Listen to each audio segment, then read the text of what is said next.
Back in February, I decided enough was enough. It was finally time to upgrade my pretty miserable and verging on derelict garage into my dream home gym. And now that gym has taken a huge leap forwards. A derelict garage no more. So this video is part 2 of 3 of the home gym renovation. And this is definitely the most expensive, but also the most necessary part of the whole project. In the last few weeks, I pulled the trigger on the much needed building work that looked to address some of the major structural issues that face the garage.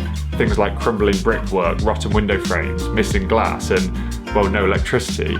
Not to mention the whole cracked in vibe that the paint job was giving off. The primary goal with this project is to make working out more convenient, because I'm a normal guy that works a busy job and sometimes can't face that 30-minute round trip after a busy day at the hospital just to work out at a packed commercial gym during peak hours. So I'm trying to reduce the friction in that whole process, whilst also making a space that's functional for someone who runs, lifts weights, does the odd high rocks, and even occasionally cycles. And a quick recap for those of you new here. Part 1 was all about tidying up my garage. I had some pretty basic gym equipment in it already, so a power rack, adjustable bench, a barbell and some bumper plates. But it also had a lot of generic garage crap. And then before that, well, just crap. But hopefully those days are in the past, because work finally got started a few weeks ago.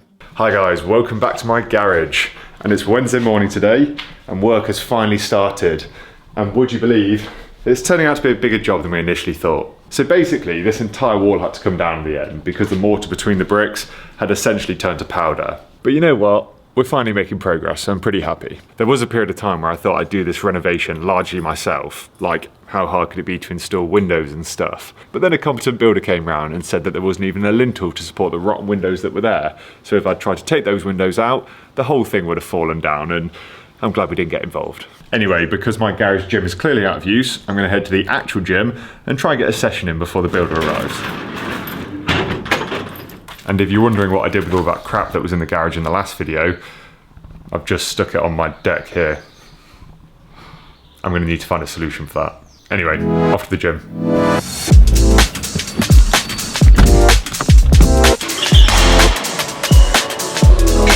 Today's plan, deficit deadlifts, some barbell rows, some pull-ups, and maybe if we have any time, some biceps. But I've got to be back home by 8 AM to let the builder in. So we'll see what we manage to fit in.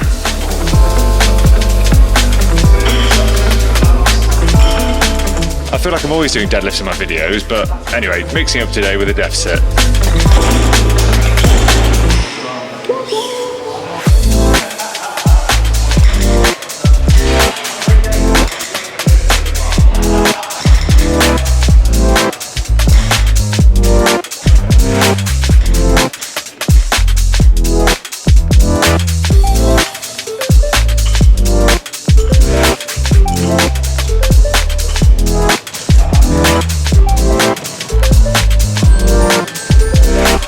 Now for some chin-ups.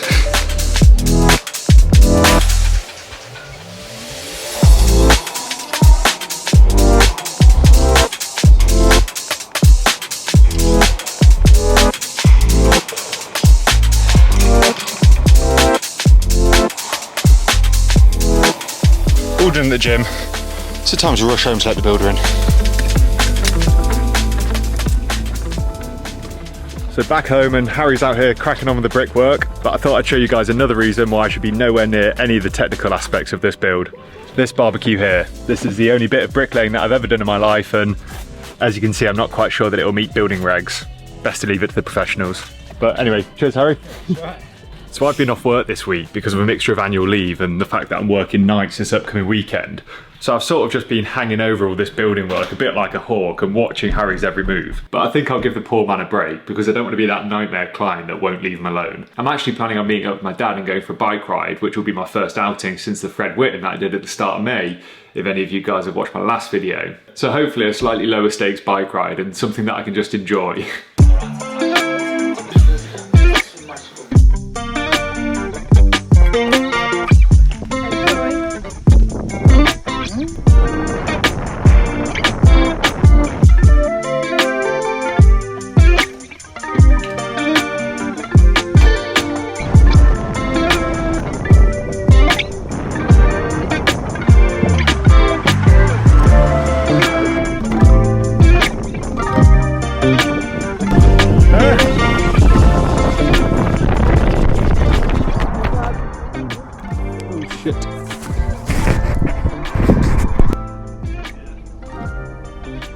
That's not good. So it's a few hours later and I'm back home after a lovely little ride with my dad. Ended up going about 40 miles in total through the Leicestershire countryside. So a lot more relaxed than my last outing on a bike, that's for sure. But also, good news, my Insta360 Go lives to fight another day. I thought I'd smashed the lens itself. It turns out I'd actually smashed the lens protector. I didn't even realise I had the lens protector on. But I've been having a think, and although running is definitely my main form of cardio, when it comes to cardio equipment for the gym, I don't think I'd ever buy myself a treadmill, but I can see myself buying a fixed frame bike so I can absolutely smash some Zwift. But Harry has headed home for the day, so let's go see if we've made any progress. So it doesn't look too bad for a day's work. It looks like he's removed this door, this window, he's installed lintels above the window and door, he's fixed up some of the brickwork on this side and the other. So steady progress. I think I mentioned earlier about some of the mortar between the bricks being in a bit of a state, which means it will end up being a bit more of a faff to sort out than I originally thought.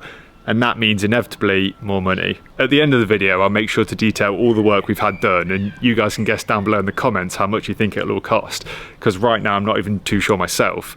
But ultimately, this is meant to be a realistic and affordable home gym renovation, so hopefully it doesn't break the bank. But these old patchwork houses can be a real nightmare when it comes to renovation projects.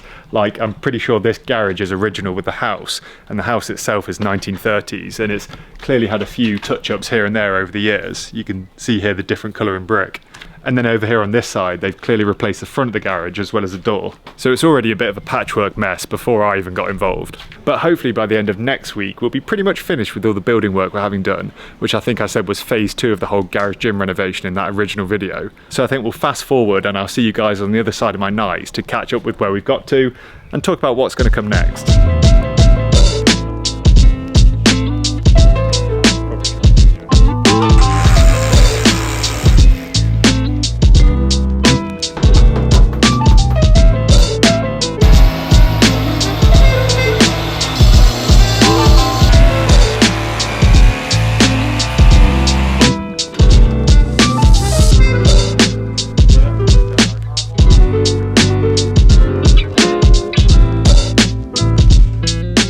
So it's now over 2 weeks since I last spoke to you guys.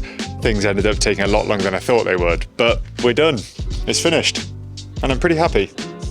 So I've now got a raw shell of a garage, which is in a pretty decent state to hopefully turn into a really nice home gym. And most importantly, it's structurally sound. And before I get into how much it all cost, I think I'll show you around. So on the outside, I've gone for some UPVC windows, pretty basic, but stuck with the black frames in memory of the previous ones. And I think it looks pretty good, with some new brickwork above and below.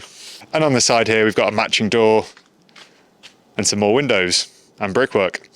And then on the front, of course, I've gone for this brand new wooden garage door, which I'm a big fan of actually. And it's a massive improvement on the previous door, which was an up and over, which ended up reducing the height of the ceiling by about a foot or two, meaning that a whole portion of that garage floor was completely unusable for anything functional. So this is a big win. But let's look inside.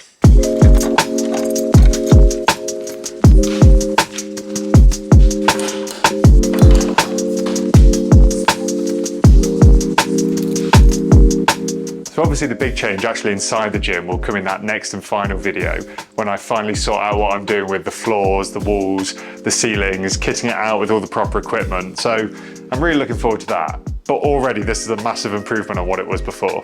So first off, we've got electricity, like a basic human utility, I know, but didn't have that before. So a couple of plug sockets down here, these 2 strip lights, another couple of plug sockets down there. Having a lick of white masonry paint on the walls, that makes a massive difference, brightens it up a whole lot. And then obviously having the windows, the doors, the windows on the other side, being able to open and close them, protect yourself from the elements, and making this space mostly watertight. I'll be honest with you guys, this is a little bit of a rough finish. My main priority was just keeping the costs down, so I only asked for the bare minimum to make this a viable home gym. There's no insulation, I haven't looked to replace any of the rafters in the ceiling or get the walls plastered, nothing like that. But already this pretty basic setup feels like a massive improvement and a real luxury to work out in.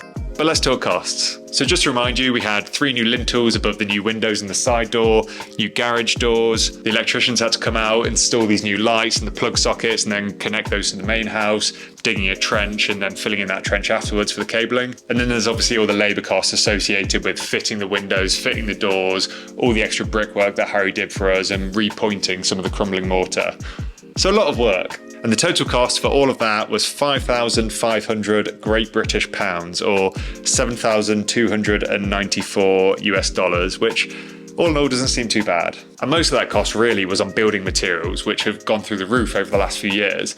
So we probably could have done all this work a whole lot cheaper if we'd done it when we first moved into the house 4 years ago. But obviously as first-time home buyers, it wasn't really a priority and we didn't really have the spare cash at the time.